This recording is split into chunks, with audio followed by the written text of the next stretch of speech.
Red Typecast Urban, congratulations Thank you. Salamat. sa 25th anniversary.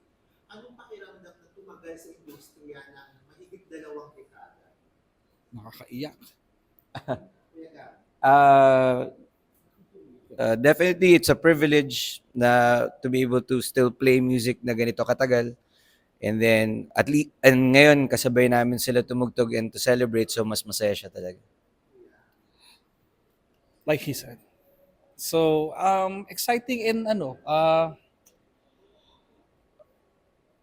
iba yung feeling ng, alam mo yun, parang matagal ka na.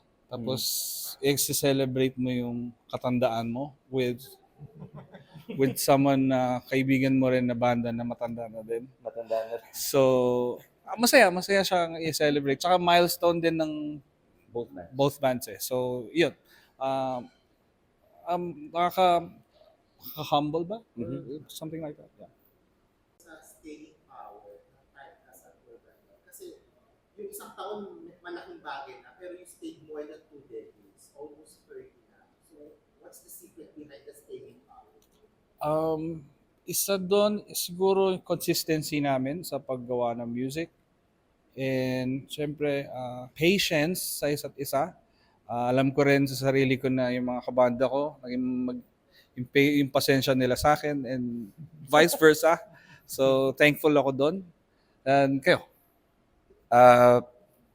Passion for music kasi even kahit wala kami sa industriya, gagawa pa rin kami ng music eh.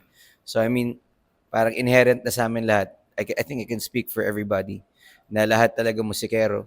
Everyone's an artist, everybody wants to create. So parang honesty lang sa craft, yun lang.